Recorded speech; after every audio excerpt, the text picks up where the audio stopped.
هیچ وقت فکر نمی کردم توبم زندگیمو به کابوس تبدیل کنه. اما یه شب همه چیز تغییر کرد. اسمم سارا است. زندگیم همیشه پر از هیجان بوده. از دوران نوجوانی دنبال تجربه های تازه بودم. آدم ها رو با کنجکاوی دنبال می کردم. دوست داشتم همه چیز رو امتحان کنم. حتی چیزایی که شاید بعداً پشیمونم می کرد. خاطرم هست وقتی 16 سالم بود با دوستای مدرسم به مهمونی ها می رفتم و همیشه مرکز توجه بودم. نه به این خاطر که خودم بخوام، بلکه انگار انرژی و شیطنت تو وجودم بود که همه رو جذب می کرد. با آدمای مختلف حرف می زدم. گاهی شوخی های جسورانه می کردم و بعدش حس می کردم یه بار عاطفیم سبک شده. اون موقع فکر می کردم این زندگی و باید هر چیزی که میخوای رو تجربه کنی. یادمه یه بار با یه دوست پسرم کلی شیطنت کردیم. بعدش تا چند روز با خودم کلنجار می رفتم که چرا این کارو کردم. اما باز هم وقتی آدمای جدید و هیجان تازه‌ای پیدا می کردم دوباره به مسیرم برمیگشتم. انگار یه چرخه بود.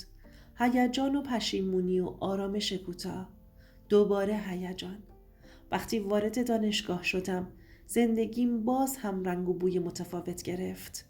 آدم‌های بزرگتر، مهمونی‌های شبونه، سفرهای کوتاه با دوستام، همه چیز پر از جذابیت و گاهی وسوسه بود. بعضی وقتها فکر می کردم چقدر ساده می تونم جذب آدم بشم، ولی تهش یه حس خالی همیشه با هم بود. انگار هر رابطه یا دوستی که داشتم یه گوش از وجودم رو خالی می کرد. یه شب خواب عجیبی دیدم. کابوسی که تا صبح ذهنم رو ترک نکرد.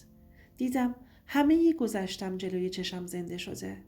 آدم‌هایی که باهاشون بودم، خاطراتی که فکر می کردم پاک شدن، دوباره بهم حمله می کنن. قلبم تون تون می زد و یه حس عجیبی بهم می گفت اگه همین جوری ادامه بدی زندگی واقعی تم نابود میشه. وقتی از خواب بیدار شدم نشستم روی تخت و فکر کردم به همه اشتباه ها، همه روابط کوتاه و هیجان‌های گذرای زندگیم فکر کردم. یه چیزی تو وجودم بهم گفت که باید تغییر کنم قبل از اینکه دیر بشه. تصمیم گرفتم حجاب بگیرم و مسیرم رو تغییر بدم. اولین روز که حجاب گذاشتم یه حس عجیبی بهم دست داد. انگار بار بزرگی از دوشم برداشته شده بود. اما همزمان ترس هم داشتم. میدونستم که گذشتم همیشه یه سایه پشت سرمه و هیچ وقت دست از سرم بر نمیداره. روزها گذشت و من سعی می کردم آرامش پیدا کنم.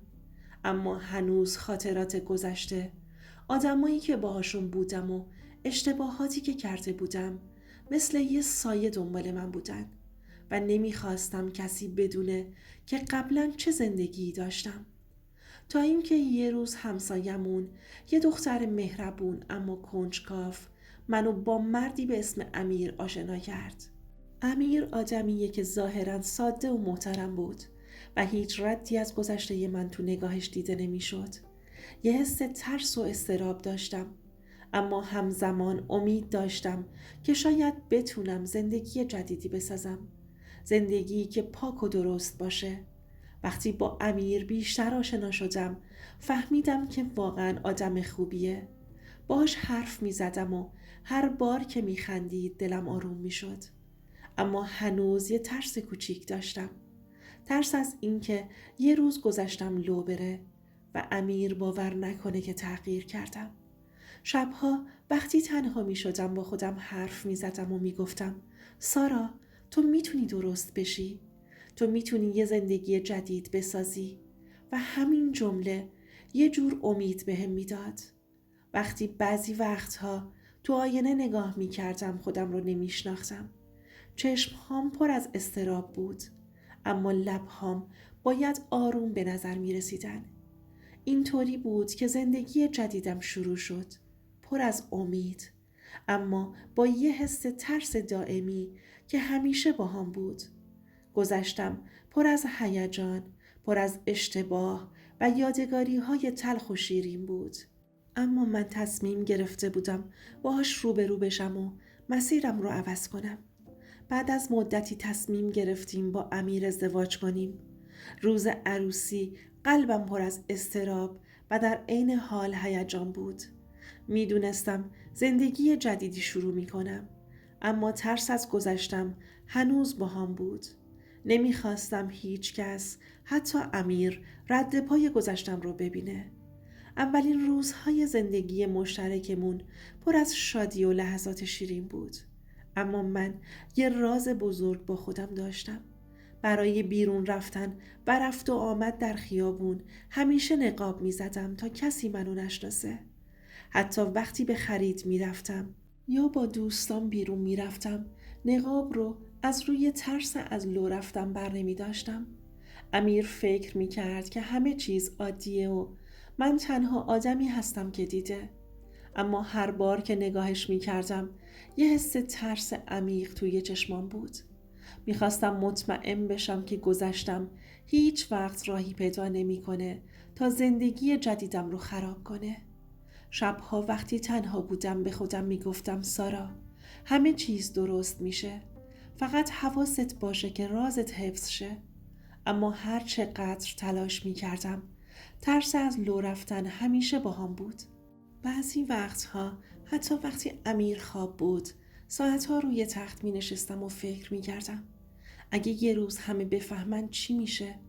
با این حال زندگی با امیر پر از لحظات خوش بود.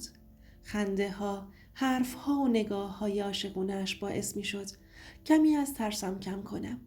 اما هنوز هر قدم بیرون از خونه، هر سلام به غریبه‌ای، هر نگاه کنجکاو یادم می آورد که گذشتم همیشه با همه و هیچ وقت کاملا ناپدید نمیشه.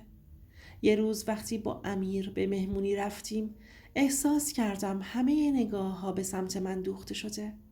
قلبم شروع کرد به تون تون زدن. حتی وقتی لبخند می زدم انگار یه قسمتی از خودم هنوز پنهون مونده بود. همون روز بود که فهمیدم حتی بهترین تلاش ها هم نمیتونن ترس و اضطراب رو از بین ببرن. برای حفظ زندگی تصمیم گرفتم هر روز نقابم رو با خودم حمل کنم.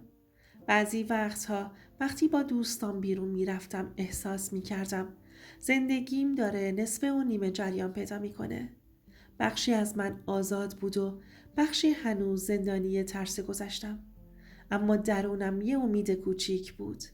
اگه تلاش کنم شاید یه روز بتونم زندگی جدیدم رو بدون ترس ادامه بدم. ادامه دادم با نقاب و اضطراب، اما با تلاش برای زندگی جدید و پاک. هر روز که میگذشت بیشتر یاد میگرفتم چطور با ترس ها و سایه های گذشته کنار بیام.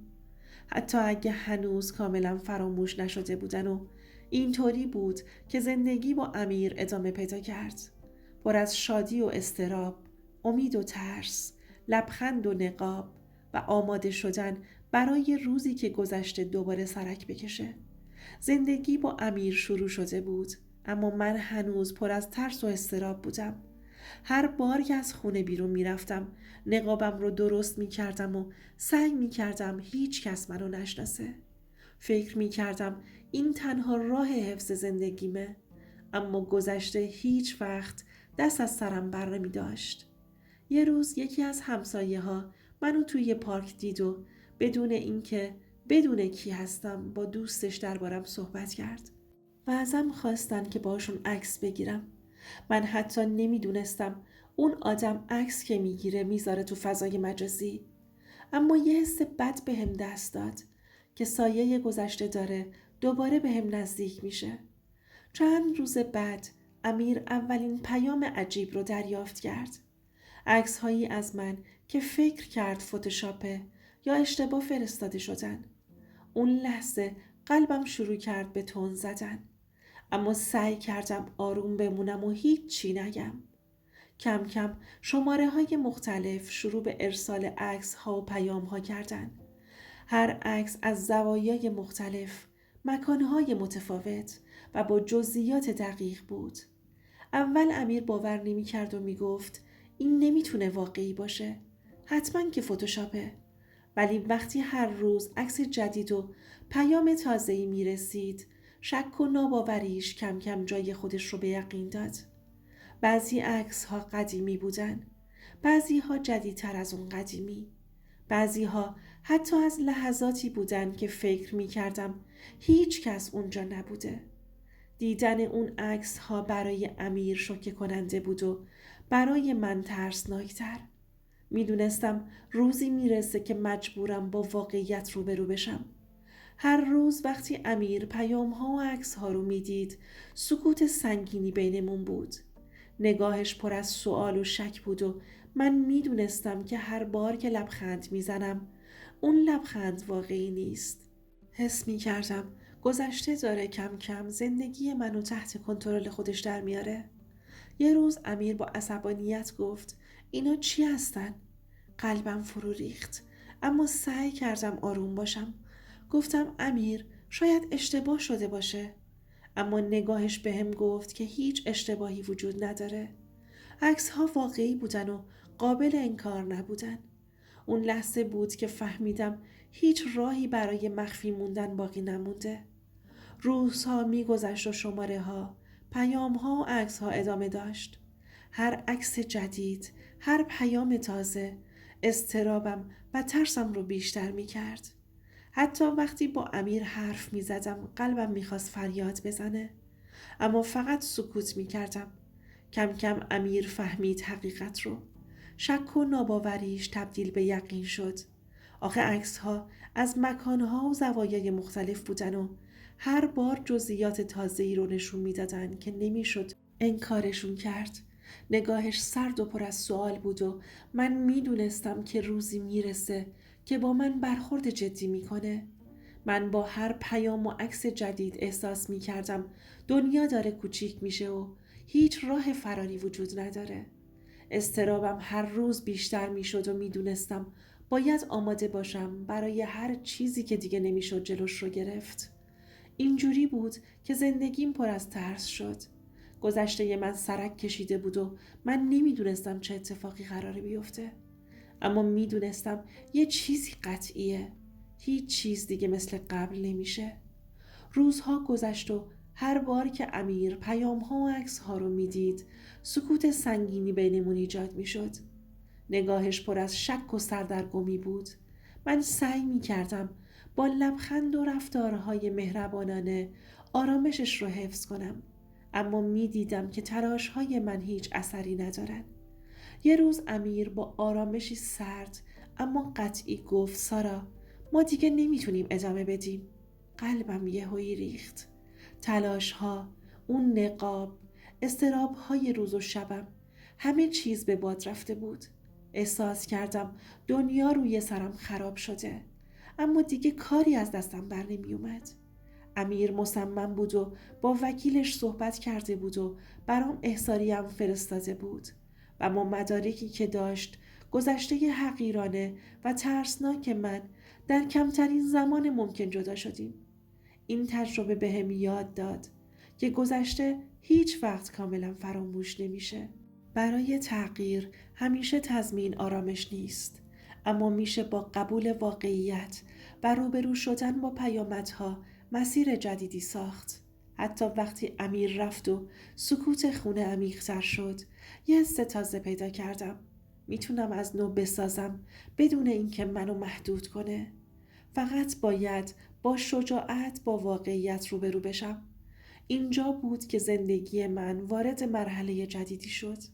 مرحله‌ای پر از درد، اما همزمان با امید برای ساختن آینده‌ای واقعی و پاک. بعد از اون روزها وقتی تنها می شدم و به گذشتم نگاه می کردم، یه حس عمیق پیدا می کردم. فهمیدم که هیچ کس کامل نیست و هر کسی ممکنه اشتباه کنه. حتی خودم که فکر می کردم تغییر کردم. هنوز سایه‌ای از گذشته باهام بود. اما یه درس بزرگ گرفتم. تغییر واقعی و روبرو شدن با حقیقت و قبول مسئولیت ها. حتی وقتی همه چیز شکست میخوره، گذشته نمیتونه همیشه ما رو محدود کنه. ولی نمیشم فراموش کرد. فقط وقتی میپذیری میتونی قدم بعدی رو محکم برداری. زندگی دوباره شروع شد، اما این بار با تجربه و آگاهی.